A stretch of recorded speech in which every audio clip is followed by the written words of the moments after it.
Hi hello guys, I Mohan. Welcome to stock pulse Kannada. ಇವತ್ತಿನ ವಿಡಿಯೋದಲ್ಲಿ ನಾವು ನಮ್ಮ ಇಂಡಿಯನ್ ಸ್ಟಾಕ್ ಮಾರ್ಕೆಟ್ನ ಸಿಸ್ಟಮ್ ಹೆಂಗೆ ವರ್ಕ್ ಆಗುತ್ತೆ ಅಂತ ತಿಳ್ಕೊಳ್ಳೋಣ. ಅಂದರೆ ಈ ಎಕ್ಸ್ಚೇಂಜರ್ಸ್ ಯಾರು, ಬ್ರೋಕರ್ಸ್ ಯಾರು, ಈ ಡೆಪಾಸಿಟರ್ಸ್ ಯಾರು, ಇವ್ರದ್ದು ಕೆಲಸಗಳು ಏನಿರುತ್ತೆ ಇನ್ ಡೀಟೇಲ್ಡಾಗಿ ಕ್ಲಿಯರಾಗಿ ಅರ್ಥ ಮಾಡ್ಕೊಳ್ಳೋಣ. ಇಲ್ಲಿ ನಮಗೆ ಈ ಎಕ್ಸ್ಚೇಂಜರ್ಸು, ಬ್ರೋಕರ್ಸು ಆ್ಯಂಡ್ ಡೆಪಾಸಿಟರೀಸ್ ಈ ಮೂರು ಡಿಪಾರ್ಟ್ಮೆಂಟ್ಗಳ ಪಾತ್ರ ತುಂಬ ಇರುತ್ತೆ. ಇಲ್ಲಿ ನಮ್ಮ ಇಂಡಿಯನ್ ಸ್ಟಾಕ್ ಮಾರ್ಕೆಟಲ್ಲಿ ಈ NSE ಆ್ಯಂಡ್ BSE ಎರಡು ಸ್ಟಾಕ್ ಎಕ್ಸ್ಚೇಂಜ್ಗಳು ಇರಿಸಿದೆ, national stock exchange and Bombay stock exchange. ಇದ್ರ ಬಗ್ಗೆ ಇನ್ನೊಂದು ಸ್ವಲ್ಪ ಕ್ಲಿಯರಾಗಿ ಅರ್ಥ ಮಾಡ್ಕೊಳ್ಳೋಣ. ಈ ನಮ್ಮ ಇಂಡಿಯನ್ ಸ್ಟಾಕ್ ಮಾರ್ಕೆಟಲ್ಲಿ ಈ ಎರಡು ಎಕ್ಸ್ಚೇಂಜರ್ಸ್ ಕೆಲಸ ಇಂಪಾರ್ಟೆಂಟ್ ಆಗಿರುತ್ತೆ. ಒಂದೇದು NSE, national stock exchange of India. ಇದು ನಮಗೆ 1992 ಅಲ್ಲಿ ಸ್ಟಾರ್ಟ್ ಆಗುತ್ತೆ ಆ್ಯಂಡ್ 1994 ಟ್ರೇಡಿಂಗ್ನ ಇಂಟ್ರೊಡ್ಯೂಸ್ ಮಾಡ್ತಾರೆ. ಅದೇ ರೀತಿಯಲ್ಲಿ ಈ ವರ್ಷದ ಅಸೆಸ್ಮೆಂಟ್ ಇಯರ್ ಪ್ರಕಾರ ನಮಗಿಲ್ಲಿ 2700 ಸ್ಟಾಕ್ಗಳು ಲಿಸ್ಟ್ ಆಗಿದೆ ಈ NSEಲಿ. ಅದೇ ರೀತಿ BSE, ಬಾಂಬೆ ಸ್ಟಾಕ್ ಎಕ್ಸ್ಚೇಂಜ್, ಇದು ಬಾಂಬೆನಲ್ಲಿದೆ. ಇದು ನಮಗೆ 1875 ಸ್ಟಾರ್ಟ್ ಆಗುತ್ತೆ. ಇದು ನಮ್ಮ ಏಷ್ಯಾದ one of the oldest stock exchange ಇದು. ಈ ನಮ್ಮ BSE ಎಕ್ಸ್ಚೇಂಜಸಲ್ಲಿ as of now 2025 latest data ಪ್ರಕಾರ 5600+ ಕಂಪ್ನೀಸ್ ಲಿಸ್ಟ್ ಆಗಿರುತ್ತೆ. ಸೊ ನಮಗಿಲ್ಲಿ ಈ ಎರಡು ಎಕ್ಸ್ಚೇಂಜ್ಗಳ ಸ್ಟಾಕ್ಸ್ಗಳನ್ನ ಆ್ಯಡ್ ಮಾಡಿದ್ರೆ ಸುಮಾರು 8000 ಕಂಪ್ನೀಸು ಲಿಸ್ಟ್ ಆಗಿದೆ. ಇಲ್ಲಿ ಎರಡು ಎಕ್ಸ್ಚೇಂಜರ್ಸ್ದು ಡಿಫ್ರೆನ್ಸ್ ಅಂತ ನೋಡೋದಾದರೆ, leading exchange in terms of volume and liquidity. ಅಂದರೆ ಈ NSE ಎಕ್ಸ್ಚೇಂಜಸಲ್ಲಿ ವಾಲ್ಯೂಮ್ಸು ಜಾಸ್ತಿ ಇದೆ, ಲಿಕ್ವಿಡಿಟಿನೂ ಜಾಸ್ತಿ ಇದೆ. ಅಂದರೆ ನಾವು ಯಾವುದೇ ಒಂದು ಸ್ಟಾಕ್ನ ಶೇರ್ಸ್ನ ಬೈ ಮಾಡುವಾಗ ಸೆಲ್ಲರ್ಸ್ ಇರಬೇಕು, ಅದೇ ರೀತಿ ಸೆಲ್ ಮಾಡುವಾಗ ಬಯರ್ಸ್ ಇರಬೇಕು. ಸೊ ಇಲ್ಲಿ ಲಿಕ್ವಿಡಿಟಿ ತುಂಬ ಚೆನ್ನಾಗಿರೋದ್ರಿಂದ ನಮಗೆ ಬೈ ಸೆಲ್ ಈಸಿಯಾಗುತ್ತೆ. ಅದೇ ರೀತಿ BSE ಅಂತ ಬಂದಾಗ broadest list base many smaller companies, ಅಂದರೆ ತುಂಬ ಕಂಪ್ನೀಸ್ಗಳು ಇಲ್ಲಿ ಲಿಸ್ಟ್ ಆಗಿದೆ, ಇನ್ಕ್ಲೂಡಿಂಗ್ ತುಂಬ ಸ್ಮಾಲ್ ಕಂಪ್ನೀಸ್. ಇಲ್ಲಿ ಲಿಕ್ವಿಡಿಟಿ ಇಲ್ಲದೆ ಇರೋ ಚಾನ್ಸಸ್ಸು ಇರುತ್ತೆ. ಅಂದರೆ ಬೈ ಮಾಡುವಾಗ ಸೆಲ್ಲರ್ಸ್ ಇಲ್ಲದೆ ಇರೋ ಚಾನ್ಸಸ್ ಇರುತ್ತೆ, ಸೆಲ್ ಮಾಡುವಾಗ ಬಯರ್ಸ್ ಇಲ್ಲದೆ ಇರೋ ಚಾನ್ಸಸ್ ಇರುತ್ತೆ. ಅಂದರೆ ಲಿಕ್ವಿಡಿಟಿ ಇಲ್ಲಿ ಕಡಿಮೆ ಇರುತ್ತೆ. ಆದಷ್ಟು ನಾವು ಇಲ್ಲಿ NSEನ ಟ್ರೇಡ್ ಮಾಡಲಿಕ್ಕೆ ಪ್ರಿಫರ್ ಮಾಡ್ತೀವಿ. ನೆಕ್ಸ್ಟ್ ನಮಗೆ ಎಕ್ಸ್ಚೇಂಜರ್ಸ್ ಆದಮೇಲೆ ಬ್ರೋಕರ್ಸ್ ಬರ್ತಾರೆ. ಇವರು bridge between you and exchange. ಅಂದರೆ ನಾವು ಡೈರೆಕ್ಟ್ ಯಾವುದೇ ಒಂದು ಕಂಪ್ನಿ ಸ್ಟಾಕ್ಸ್ಗಳನ್ನ, ಶೇರ್ಸ್ಗಳನ್ನ ನಾವು ಡೈರೆಕ್ಟ್ ಎಕ್ಸ್ಚೇಂಜರ್ಸ್ ಹತ್ರ ಬೈ ಆ್ಯಂಡ್ ಸೆಲ್ ಮಾಡಲಿಕ್ಕಾಗಲ್ಲ. ಸೊ ನಾವು ಬ್ರೋಕರ್ಸ್ ಥ್ರೂನೇ ಬೈ ಮಾಡಬೇಕು. ಅರ್ಲಿ 1980s ಹೆಂಗಿತ್ತು ಅಂದರೆ, ನಾವು ಫಿಸಿಕಲ್ ಬ್ರೋಕರ್ಸ್ ಹತ್ರ ನಾವು ಯಾವ ಕಂಪ್ನಿ ಸ್ಟಾಕ್ಸ್ಗಳನ್ನ ಬೈ ಮಾಡೋಕ್ಕೆ ಹೇಳ್ತೀವಿ ಅದನ್ನು ಬೈ ಮಾಡ್ತಾಯಿದ್ರು, ಯಾರನ್ನ ಸೆಲ್ ಮಾಡೋಕ್ಕೆ ಹೇಳ್ತೀವಿ ಅದನ್ನು ಸೆಲ್ ಮಾಡ್ತಾಯಿದ್ರು.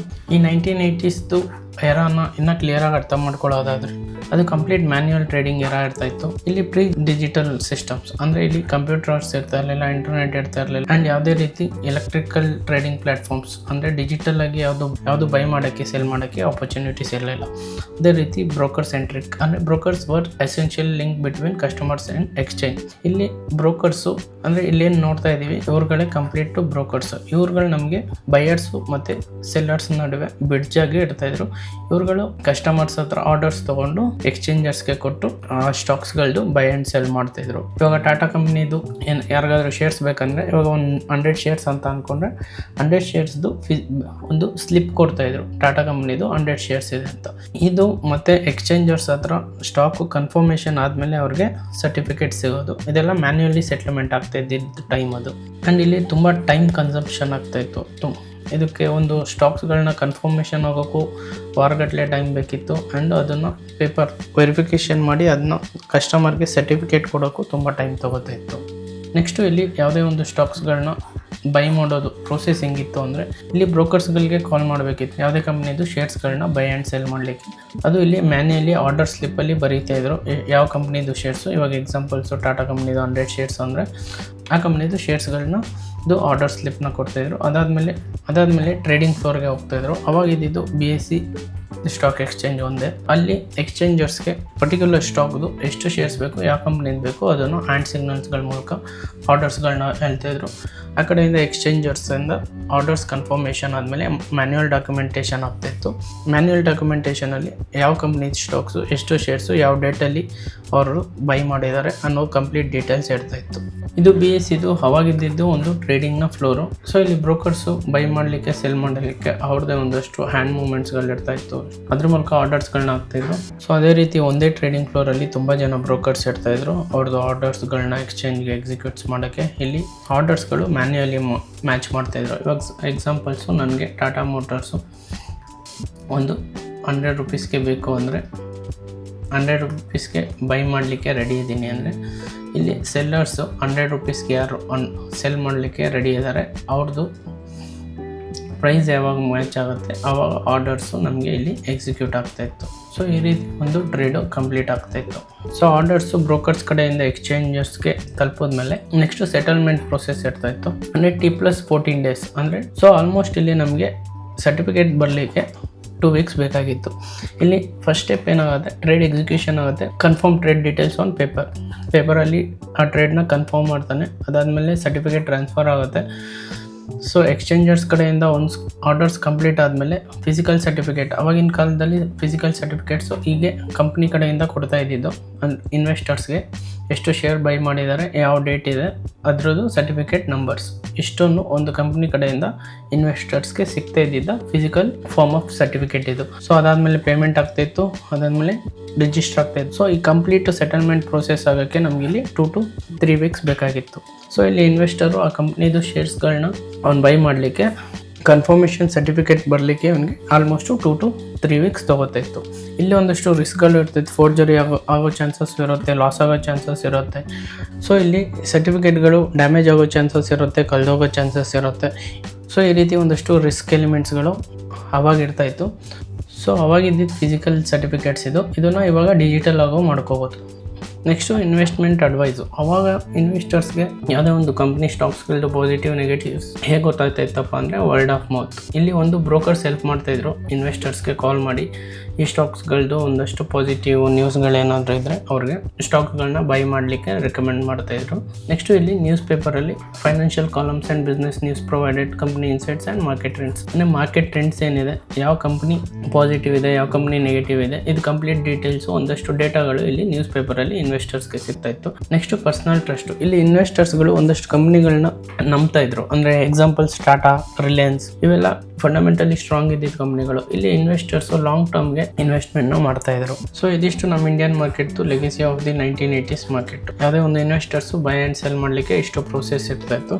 ಸೊ ಇವಾಗ ಡಿಜಿಟಲಿ ಇರೋದ್ರಿಂದ ಯಾವುದೇ ಸ್ಟಾಕ್ಗಳನ್ನ ಕೂತಿದ್ದ ಜಾಗದಲ್ಲಿ ಬೈ ಆ್ಯಂಡ್ ಸೆಲ್ ಮಾಡ್ಬೋದು. ಇದ್ರ ಬಗ್ಗೆ ಇನ್ನೊಂದಷ್ಟು ಕ್ಲಿಯರಾಗಿ ಅರ್ಥ ಮಾಡ್ಕೊಳ್ಳೋಣ.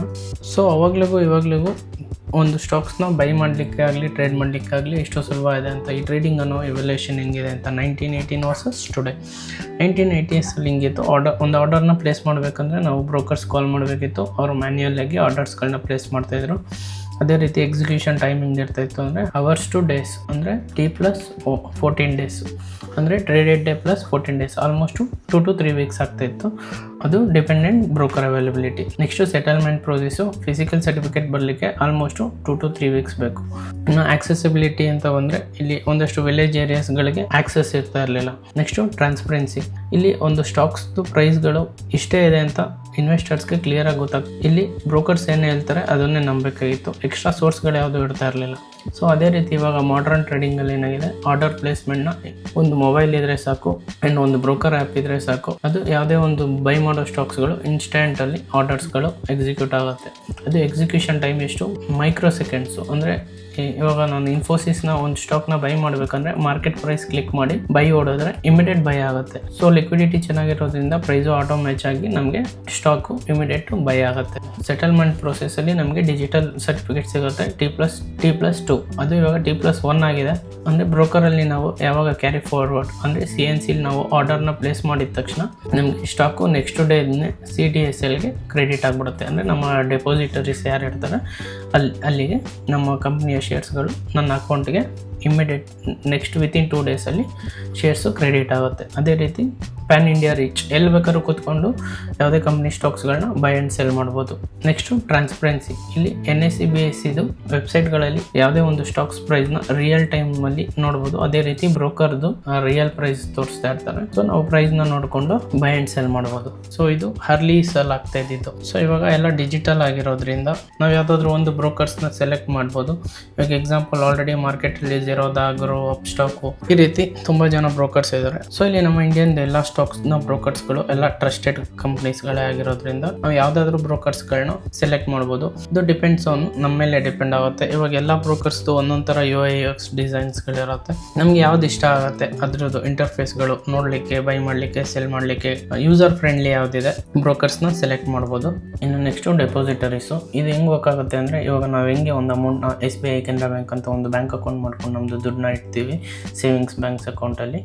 ಇದೇ ರೀತಿ ನಮ್ಮ ಶೇರ್ಸ್ಗಳನ್ನ ಇಡಲಿಕ್ಕೆ ಇದೊಂದು ಬ್ಯಾಂಕ್ ಥರ ವರ್ಕ್ ಆಗುತ್ತೆ. ಡಿಜಿಟಲಿ ನಮ್ಮ ಶೇರ್ಸ್ಗಳನ್ನ ಹೋಲ್ಡ್ ಮಾಡಿಟ್ಟಿರ್ತಾರೆ. ನಾಳೆ ದಿವಸ ಏನೇ ಆದ್ರೂ ಬ್ರೋಕರ್ ಆ್ಯಪ್ಸ್ ಕ್ಲೋಸ್ ಆದರೂ, ಕಂಪ್ನಿ ಕ್ಲೋಸ್ ಆದರೂ, ಕಂಪ್ನಿ ಶಟ್ ಡೌನ್ ಆದರೂ, ಏನೇ ಆದರೂ ನಮ್ಮ ಶೇರ್ಸ್ಗೂ ಇದಕ್ಕೂ ಸಂಬಂಧ ಇರಲ್ಲ. ಎಕ್ಸ್ಚೇಂಜ್ ಥ್ರೂ ನಮಗೆ ಇಲ್ಲಿ ಡೆಪಾಸಿಟರೀಸಲ್ಲಿ ಶೇರ್ಸು ಕ್ರೆಡಿಟ್ ಆಗಿರುತ್ತೆ. ಇವರು ನಮಗೆ ಬೈ ಮಾಡಲಿಕ್ಕೆ ಪ್ಲಸ್ ಸೆಲ್ ಮಾಡಲಿಕ್ಕೆ ಒಂದು ಹೆಲ್ಪ್ ಅಷ್ಟೇ ಮಾಡ್ತಾರೆ.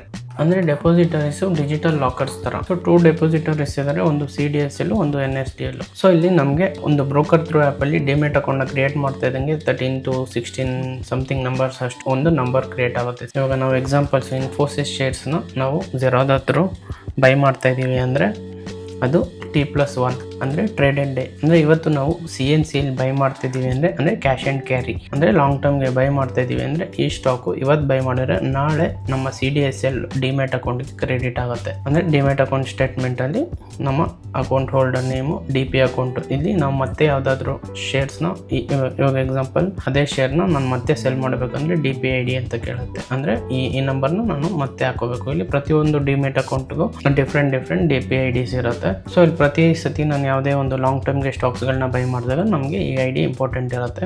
ನಾವು ಬೈ ಮಾಡೋ ಯಾವುದೇ ಕಂಪ್ನಿ ಸ್ಟಾಕ್ಸ್ಗಳು ಇಲ್ಲಿ ನಮಗೆ ಸೆಕ್ಯೂರ್ಡ್ ಆಗಿ ಲಾಕ್ ಆಗಿರುತ್ತೆ. ಸೊ ಇಲ್ಲಿ ನಾನು ಆ್ಯಸ್ ಅ ಇನ್ವೆಸ್ಟರು ಒಂದು ಸ್ಟಾಕ್ನ ಬೈ ಮಾಡಬೇಕು ಅಂದಾಗ ಬ್ರೋಕರ್ನ ಚೂಸ್ ಮಾಡ್ತೀನಿ, ಗ್ರೋ ಅಥವಾ ಝೆರೋದ ಯಾವುದೋ ಒಂದು ನನ್ನ ಕಂಫರ್ಟಬಲ್. ಅದೇ ರೀತಿ ನೆಕ್ಸ್ಟು ಎಕ್ಸ್ಚೇಂಜಸ್ಸು, ಅದರಲ್ಲಿ ಯಾವುದೇ ಒಂದು ಸ್ಟಾಕು BSE NSE ಎರಡರಲ್ಲೂ ಲಿಸ್ಟ್ ಆಗಿರುತ್ತೆ. ಕೆಲವೊಂದು ಸ್ಟಾಕು NSEಲಿ ಅವೈಲೇಬಲ್ ಇರಲ್ಲ, ಅದು BSEಲಿ ಇರುತ್ತೆ. ಇವಾಗ ಆ ಸ್ಟಾಕ್ ಮೇಲೆ ಸ್ಟಿಲ್ ನನಗೆ ಇಂಟ್ರೆಸ್ಟ್ ಇದ್ದರೆ ಆ ಸ್ಟಾಕ್ಸ್ನ ಬೈ ಮಾಡಲಿಕ್ಕೆ BSE ಚೂಸ್ ಮಾಡ್ತೀನಿ. ಇವಾಗ ನನಗೆ ಬೇಕಾಗಿರೋ ಸ್ಟಾಕು NSEಲಿ ಅವೈಲೇಬಲ್ ಇದ್ದರೆ NSEನ ಚೂಸ್ ಮಾಡ್ತೀನಿ. ನೆಕ್ಸ್ಟು ನಾವು ಬೈ ಪ್ಲೇಸ್ ಮಾಡಾದ್ಮೇಲೆ ಟ್ರೇಡ್ ಎಕ್ಸಿಕ್ಯೂಟ್ ಆಗುತ್ತೆ. ಟ್ರೇಡ್ ಎಕ್ಸಿಕ್ಯೂಟ್ ಆದಮೇಲೆ ಡೆಪಾಸಿಟರೀಸ್ಗೆ ಆ ಕಂಪ್ನಿಯ ಶೇರ್ಸ್ ಕ್ರೆಡಿಟ್ ಆಗುತ್ತೆ. ಸೊ ಇವಾಗ ಎಕ್ಸಾಂಪಲ್ ನಾನು ಇನ್ಫೋಸಿಸ್ ಶೇರ್ನ ಬೈ ಮಾಡಬೇಕು ಅಂತ ಡಿಸೈಡ್ ಮಾಡಿದಾಗ ನನ್ನ ಹತ್ರ ಝೆರೋದ ಅಕೌಂಟ್ ಇರುತ್ತೆ. ಸೊ ಝೆರೋದಲ್ಲಿ ಆರ್ಡರ್ನ ಪ್ಲೇಸ್ ಮಾಡ್ತೀನಿ ಇನ್ಫೋಸಿಸ್ನ. ಇಲ್ಲಿ ನಾನು NSEನ ಚೂಸ್ ಮಾಡ್ತೀನಿ. ಸೊ NSE ಈ ಎಕ್ಸ್ಚೇಂಜರ್ಸು ಸೆಲ್ಲರ್ಸ್ನ, ಇವಾಗ ನಾನು ಆ ಕಂಪ್ನಿದು ಶೇರ್ಸ್ನ ಬೈ ಮಾಡಬೇಕು ಅಂದ್ಕೊಂಡಾಗ ನೆಕ್ಸ್ಟು ಸೆಲ್ಲರ್ ಬೇಕು. ಸೊ ಇಲ್ಲಿ ಎಕ್ಸ್ಚೇಂಜರು ಸೆಲ್ಲರ್ಸ್ನ ಮ್ಯಾಚ್ ಮಾಡ್ತಾರೆ. ಸೊ ನಾನು ಇವಾಗ 1600 rupeesಗೆ ಬೈ ಮಾಡ್ತಾ ಇದ್ದೀನಿ ಅಂದಾಗ ಸೆಲ್ಲರ್ನು ಅದೇ ಪ್ರೈಸಲ್ಲಿ ಸೆಲ್ ಮಾಡ್ತಾ ಇದ್ದಾಗ ಆರ್ಡರು ಎಕ್ಸಿಕ್ಯೂಟ್ ಆಗುತ್ತೆ. ಇವಾಗ ನಾನು ಎಕ್ಸಾಂಪಲ್ ಒಂದು 10 ಶೇರ್ಸ್ನ ಬೈ ಮಾಡಿದ್ದೀನಿ ಅಂದ್ಕೊಳ್ಳೋಣ. ಆ 10 ಶೇರ್ಸು ನೆಕ್ಸ್ಟು ನನ್ನ CDSL ಅಕೌಂಟ್ಗೆ ಕ್ರೆಡಿಟ್ ಆಗುತ್ತೆ. ನೆನಪಿರಲಿ, ಇದು ಲಾಂಗ್ ಟರ್ಮಲ್ಲಿ ಬೈ ಮಾಡಿದಾಗ ಮಾತ್ರ, ಅಂದರೆ CNC ಅಂದರೆ ಲಾಂಗ್ ಟರ್ಮಲ್ಲಿ ಬೈ ಮಾಡಿದಾಗ ಮಾತ್ರ ಇದು ಇಂಟ್ರಾಡೇ ಮಾಡುವಾಗ ಯಾವುದೇ ರೀತಿ ಶೇರ್ಸ್ಗಳು ನಮಗೆ ಕ್ರೆಡಿಟ್ ಆಗಲ್ಲ. ಇಂಟ್ರಾಡೇ ಮಾಡುವಾಗ ಅವತ್ತಿನ ದಿನನೇ ಬೈ ಮಾಡ್ತೀವಿ, ಸೆಲ್ ಮಾಡ್ತೀವಿ. ಲಾಂಗ್ ಟರ್ಮಲ್ಲಿ ಚೂಸ್ ಮಾಡಿದಾಗ ಮಾತ್ರ ನೆಕ್ಸ್ಟ್ ಡೇ ಅಥವಾ ಅದರ ನೆಕ್ಸ್ಟ್ ಡೇ T1 ಅಥವಾ T2 ಡೇಸ್, ಈ ನೆಕ್ಸ್ಟ್ 2 ಡೇಸ್ ಒಳಗಡೆ ನಮ್ಮ ಕಂಪ್ನಿ ಶೇರ್ಸ್ಗಳು ನಮ್ಮ ಡೆಪಾಸಿಟರೀಸ್ ಅಕೌಂಟ್ಗೆ ಲಾಕ್ ಆಗಿ ಸೇಫ್ ಆಗಿರುತ್ತೆ. ಸೊ ಇದಿಷ್ಟು ನಮ್ಮ ಇಂಡಿಯನ್ ಸ್ಟಾಕ್ ಮಾರ್ಕೆಟ್ನ ಈಕೋ ಸಿಸ್ಟಮ್ ಆಗಿತ್ತು. ಆ್ಯಂಡ್ ವಿಡಿಯೋ ಇಷ್ಟ ಆಗಿದೆ ನಮ್ಮ ಸ್ಟಾಕ್ ಪಲ್ಸ್ ಕನ್ನಡ ಚಾನಲ್ನ ಸಬ್ಸ್ಕ್ರೈಬ್ ಮಾಡ್ಕೊಳ್ಳಿ ಆ್ಯಂಡ್ ಶೇರ್ ಮಾಡಿ. Thank you so much.